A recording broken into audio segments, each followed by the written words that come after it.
In this world, the people closest to us often feel like the safest allies, friends we can trust without hesitation. But in the 48 Laws of Power, Robert Greene warns us against this comfortable assumption. Today, we're diving into law number 2. Never put too much trust in friends, learn how to use enemies. This law may sound harsh, even cynical, but its wisdom lies in the unpredictable nature of human relationships and the lessons that history teaches us time and again. Friends, by their very nature, can be deceptive.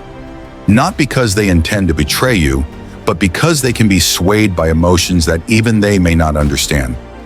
Feelings like envy, entitlement, or simply a sense of comfort can cloud a friend's judgment. They know your strengths and weaknesses, and they may overstep boundaries thinking their closeness gives them a right to push those limits. The history of friendships is filled with cases of misplaced trust leading to disappointment, betrayal, or even outright sabotage. Why is it that friends are often the ones who can hurt us the most? The answer lies in familiarity. When someone becomes too familiar, they may take your kindness for granted, or worse, exploit your trust for their own gain. Sometimes they feel they don't need to prove themselves anymore. Comfort breeds complacency, and complacency can breed betrayal.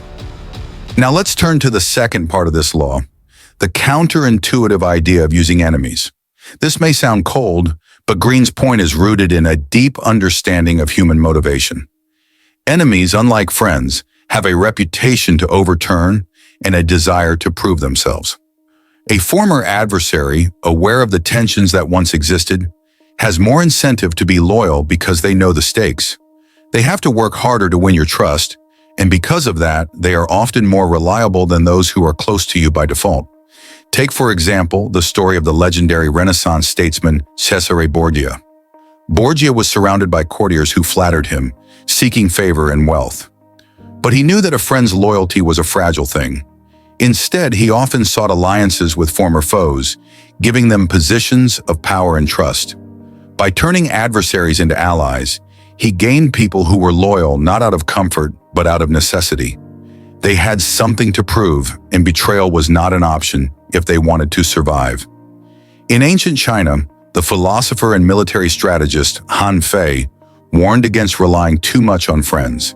He argued that enemies are often more useful because they have to work to earn your favor, unlike friends who already have it and might misuse it.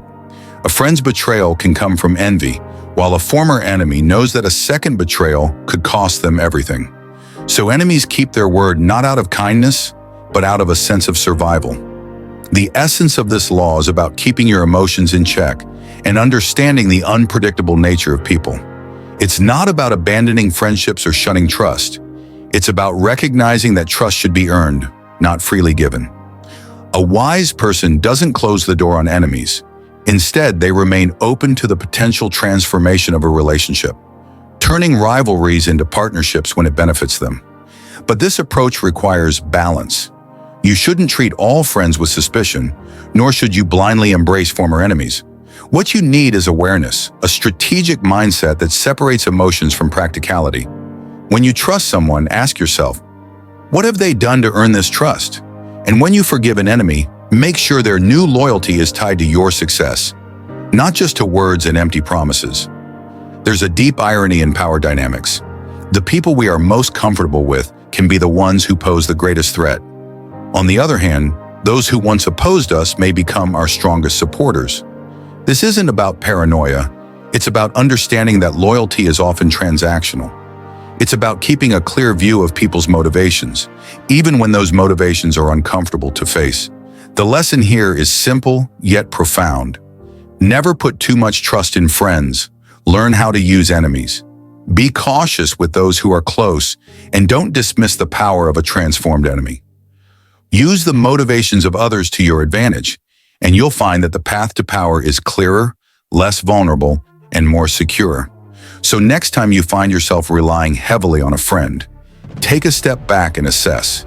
Is their loyalty genuine, or have they become too comfortable? And if you have enemies, don't burn the bridge too quickly. Sometimes the most reliable support can come from those who were once your greatest adversaries. In the game of power, nothing is static, and the people you trust today may not be the ones you can rely on tomorrow. If you found this analysis of law number 2 insightful, don't forget to like the video, subscribe to the channel, and hit the notification bell to stay updated with more wisdom from history's greatest strategists. Until next time, stay wise and stay strategic.